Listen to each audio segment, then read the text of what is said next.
আওয়ামী লীগের আমলের ওই 2024-এর যে নির্বাচন, সেই এমপিদের কিন্তু কেউ পাত্তা দিত না। কেন দিত না? কেন দিত না? সেম কারণ, 2024-এর এমপিরে দেখে আওয়ামী লীগের লোক এমপিদের পাত্তা দিত না। জানে এগুলো তো মিলিজুলি সরকার। আর এটা তো মিলিজুলি না, এটা টোটালি কি বলবো আর এটা হলো যে ছোটবেলা খেলছেন না চড়ুইবাতি সরকার, সবাই জানে, দুধবাদ সরকার। তো এই সরকার যদি শুনে নির্বাচিত এমপিদের স্পিরিট আপনি দেখেন তো, এই যে আর বীর মুক্তিযোদ্ধা ফজলুর রহমান তিনি কিভাবে কথা বলেন, রুমিন ফারানা কিভাবে কথা বলেন, কারণ এরা নির্বাচিত। এই জনগণ আছে, এ জানে এর পিছনে দল না থাকতে পারে, জনগণ আছে। রুমিন ফারানা বীর মুক্তিযোদ্ধা ফজলুর রহমানকে বহিষ্কার করার পরেও দিতে বাধ্য হয়েছে, কারণ জানে যে তারা সে যদি স্বতন্ত্র কারায় কেউ ঠেকাইতে পারবে না। রুমিন ফারানা বিএনপি এবং মৌলবীদের বিরুদ্ধে, বুঝেন, শুধু বিএনপি না, বিএনপি এবং মৌলবীদের বিরুদ্ধে তিনি নির্বাচন করে বেরিয়ে আসছেন। তার সাথে আমি একমত নাও হইতে পারি, তার মতের সাথে, তার রাজনৈতিক দর্শন আমার দর্শন না, রাইট? কিন্তু এরা কিন্তু পাশ করে আসছে, এরা কিন্তু পাশ করে আসছে।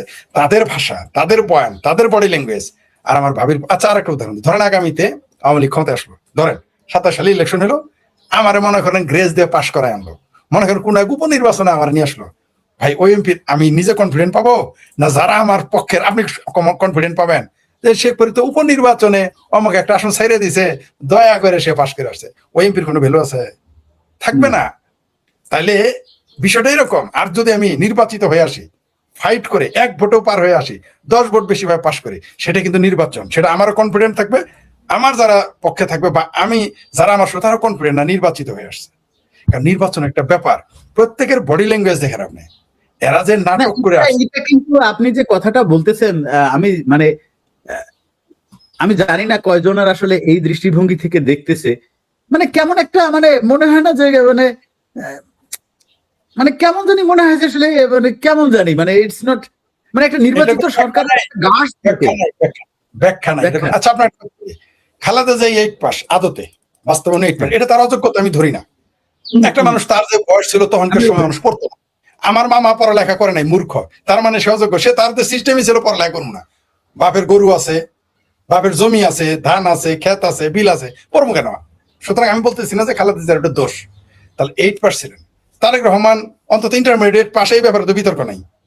তার মানে মায়ের আমি তার ক্লাসমেটদের সাথে শুনেছি যে এটাও সে না, এবং ঢাকা বিশ্ববিদ্যালয়ের গল্পটি মিথ্যা বলেন। ওটা মিথ্যা, ওইটা গল্প মিথ্যা, কিন্তু ইন্টারমিডিয়েট পাস করছে, এটা যদি আমরা সত্য ধরি, এটা তো ধরা যায়, কারণ তার যে লেভেল, অন্তত ইন্টারমিডিয়েট পাস করছে আমরা ধরতে পারি। একটা জিনিস খেয়াল করেন, ধরে নিলাম তো, আপনি দেখেন তো, তার মায়ের যে বডি ল্যাঙ্গুয়েজ, প্রাইম মিনিস্টার ছিলেন তারেক রহমানের, মিলে তারেক রহমানের তো এখন আর স্পিরিট বেশি থাকার কথা ছিল যদি তিনি নির্বাচিত হইতেন। আরেকটা জিনিস, সালাউদ্দিন হাসান ভাই, আমি একটা আপনার কথা বলি, এটা এই ব্যাপারে আমি আমার ধারণা আপনি আমার সাথে একমত হবেন। শেখ হাসিনা এবং খালেদা জিয়া, এই দুজনের, একজনের বাবা আর একজনের হাজবেন্ড, এই উত্তরাধিকারী সূত্রে কিন্তু এরা নেতা হয় নাই। না, এরা নেতা হয়েছে। পরিশ্রম, মানে খালেদা জিয়ার আপনি প্রথমবার দলের 90 সালে, আচ্ছা, তারপরে সে তো তখন যদি তখনই হইতো তাহলে ভাবতেন তার কথা। যদি শেখ হাসিনা 75 সালের পরে 76 হইতো তাহলে ধরে নিতাম বাপের কারণ হয়েছে। আবার খালেদা জিয়া যদি 79 সালে সে মারা গেল, 80 সালে প্রধানমন্ত্রী হলো, তাহলে ভাবতাম উত্তর। কিন্তু এরা আসলেই পরিশ্রম করেছে, কোনো সন্দেহ নেই। আপনি দেখেন, খালেদা জিয়া 91 সালে প্রধানমন্ত্রী হলো, তার স্বামী মারা গেছে 11 বছর আগে। তিনি একজন গৃহবধূ থেকে উঠে এসে তিনি ধীরে ধীরে শেখ হাসিনা পিতৃহারা, আত্মীয় স্বজন হারা, মা হারা, তিনি দীর্ঘদিন বিদেশে ছিলেন, এসে আবার দীর্ঘদিন 21 বছর রাজনীতি করার পরে তিনি ক্ষমতা নিলেন। তার মানে কি, তিনি আপনার সাথে একমত যে তারা পরিশ্রম করে প্রধানমন্ত্রী হয়েছে? কোনো সন্দেহ নাই তাদের একজনের স্বামী, একজনের পিতার যোগ্যতা প্রভাব পড়েছে, কিন্তু তারপরে তারা যোগ্যতা দিয়ে এসেছে, এটা অস্বীকার করার কোনো উপায় নেই। আসলে এই ধরনের কোন রাজনীতি করার সুযোগ বাংলাদেশে পেয়েছিল কিনা, বা রাজনীতি করেছেন কিনা একটু যদি শোনেন। তারেক রহমানের একটা কলাম আজ পর্যন্ত আমি পাই নাই, থাকলে আমি অন্তত পড়তে পারতাম। তারেক রহমানের সাংবাদিকের কোনো বিবৃতি নেই। আপনি দেখেন তো, তারেক রহমানের বলতো না যে বাংলাদেশে তার কোনো খবর প্রকাশ হইতে দেয় না। আচ্ছা, বাংলাদেশে না দিলা, বাংলাদেশে তো শেখ হাসিনার খবর প্রকাশ হইতে দেয় না, কিন্তু সারা দুনিয়া। একটু সামারি করে দেই শেখ ফরিদ ভাই, একটু যদি সামারি করে দেই। 1991 সালে যখন বেগম খালেদা জিয়া ক্ষমতায় আসলেন, তখন উনি নিতান্তই অল্প বয়সী একটা মানুষ। 1991 সাল আজকে থেকে কত বছর, আর এখন যদি 100 বছর বয়স হয়, অনেক বছর, উনি খুবই অল্প বয়সী একটা মানুষ, তারেক রহমান। এরপরে যখন আবার 2001 সালে Jamaat BNP, not BNP Jamaat BNP যখন ক্ষমতায় আসলো, তখন উনি হচ্ছে কি ওনার বন্ধু বান্ধবদের সাথে নিয়ে একটা উচ্ছৃঙ্খল জীবন কাটাইছে, এবং যার কিছু প্রমাণ আমার কাছে আছে, যার কিছু ভয়াবহ প্রমাণ আমার কাছে আছে, যেটা আমি সামনে আনবো। হাওয়া ভবনে। হাওয়া ভবনের মানে কি, আমি আপনাকে একটা পরিষ্কার করে একটা কথা বলি। গিয়াসউদ্দিন আল মামুনের উপরে উনি ল্যাংটা হয়ে শুয়ে রয়েছে, এরকম ছবি আছে। হ্যাঁ হ্যাঁ হ্যাঁ, বলেন।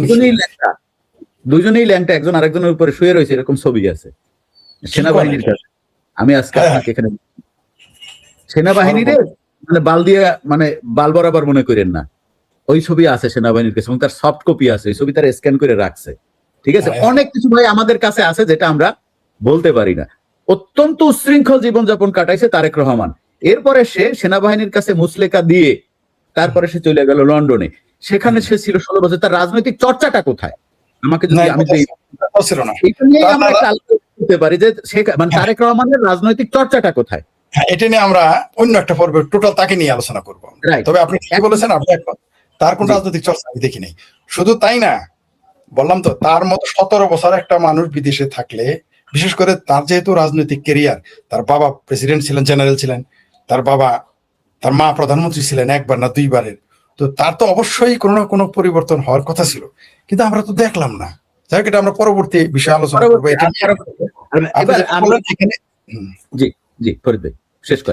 বলতেছিলাম যে তারেক রহমানের সরকারকে আপনি যেটা বললেন, আমি সেটাই মনে করি যে তারা আসলে মুসলেকা দিয়ে এসেছে, নির্বাচিত নয়। নির্বাচিত সরকারের স্পিরিট থাকে আলাদা। আপনি খেয়াল করেন, তারেক রহমান আর সালাউদ্দিন সাহেব যখন সংসদে থাকেন, মনে হয় প্রধানমন্ত্রী সালাউদ্দিন সাহেব, তারেক রহমানকে মনে হয় না। অন্তত পক্ষে ফখরুল ইসলামকে মনে হয়, তাকে মনে হয় না। আর ভাবির পোলা যে আমার 6টা ওরা গেলে তো মনে হয় যে ক্লাবের কোনো সভাপতি আসছে, ঝগড়া বিবাদ করতেছে, এদের তো এমপি মনে হয় না। কারণ আসলে তো তারা তা না। আপনি যত কথাই বলেন সাইফুল বাতিন টিটো, আপনি যখন গণজাগরণ মঞ্চ আন্দোলনের সময় আপনার যে চেহারা ছিল, এখনো তো আপনি সেই সাইফুল বাতিন টিটোই, কিন্তু আপনার অভিজ্ঞতা, আপনার দক্ষতা, আপনার অর্জনের ছাপ কিন্তু কম বেশি আছে। একটা মানুষের ছাপ পরে, আপনি কি ওইভাবে ওই 2013 সালের টিটু কিন্তু এখন আপনি নাই। ছাপ পড়েছে আপনার চেহারায়, কোনো না কোনো অভিজ্ঞতার ছাপ আছে। অর্থাৎ আপনি তা কখনো লুকিয়ে রাখতে পারবেন না, আপনাকে তা প্রকাশ করতেই হবে।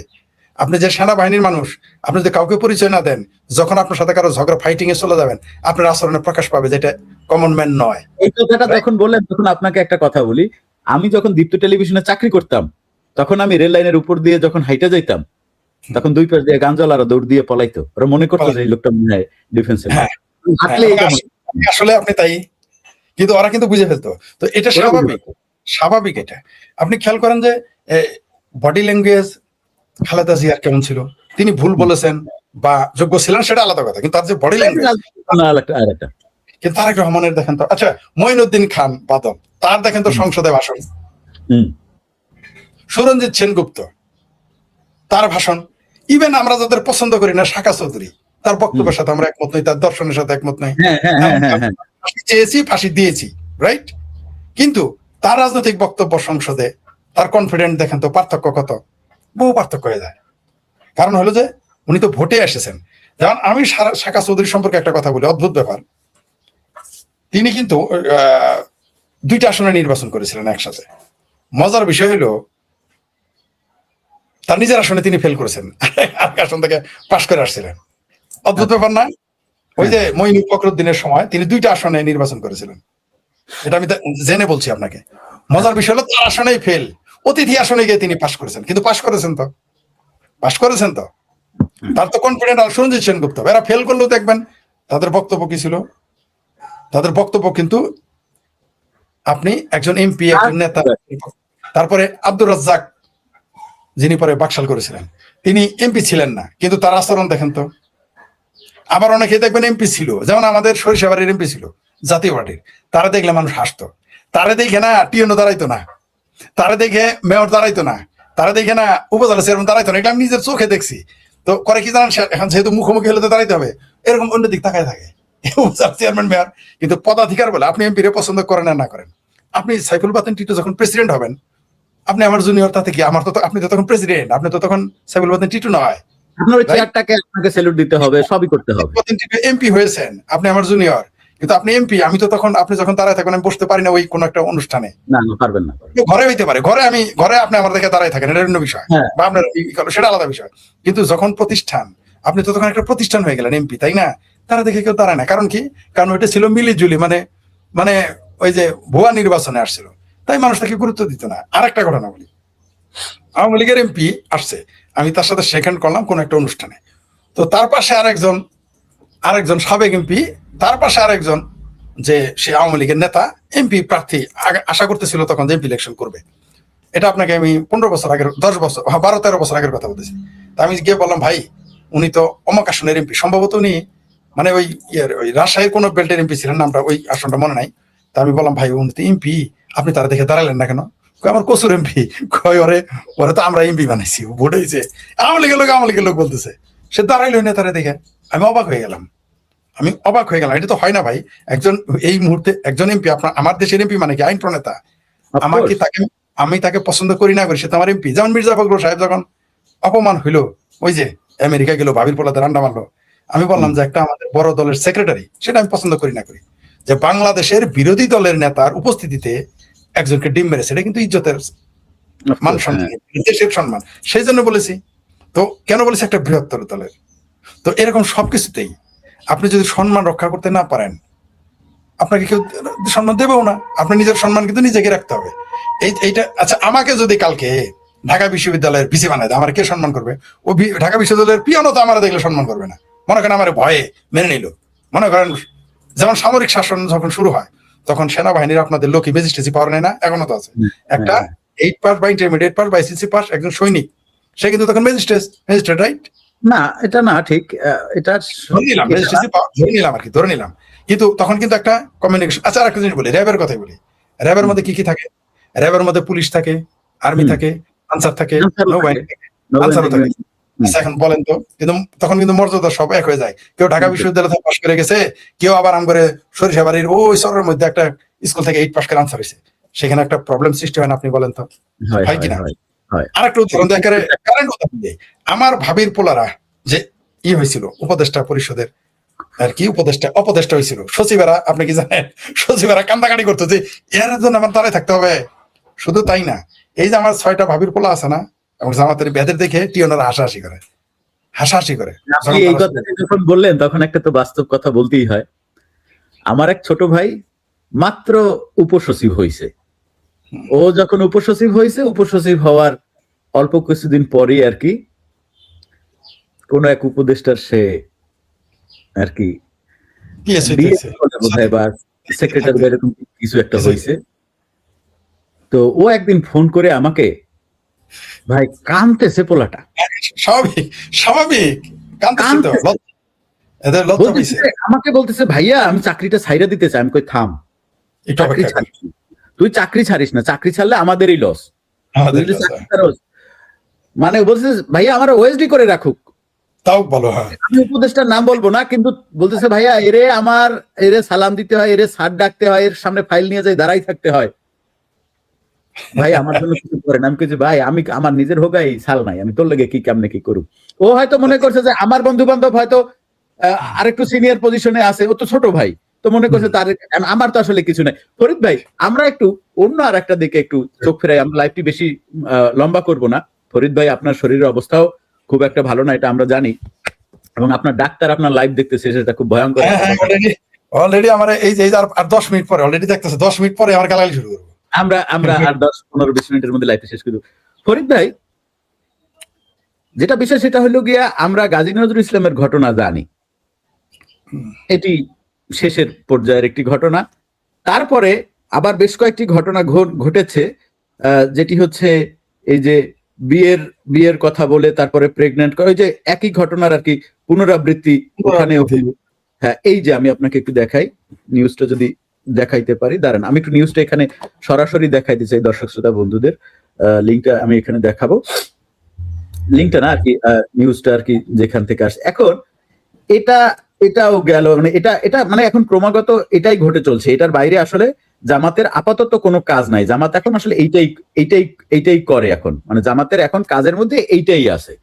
হ্যাঁ, মানে যদি পরিষ্কার বাংলা ভাষায় বলি, এর বিছানায় যাও, ওর বিছানায়, এরকম অসংখ্য ভিডিও প্রত্যেক মুহূর্তে বের হচ্ছে, প্রত্যেক মুহূর্তে এই ঘটনা কি সুন্দর মাশাআল্লাহ আল্লাহর রহমতে নুরানি চেহারা নিয়ে আসছে। মাশাআল্লাহ টাটকাউলি। টাটকাওয়ালি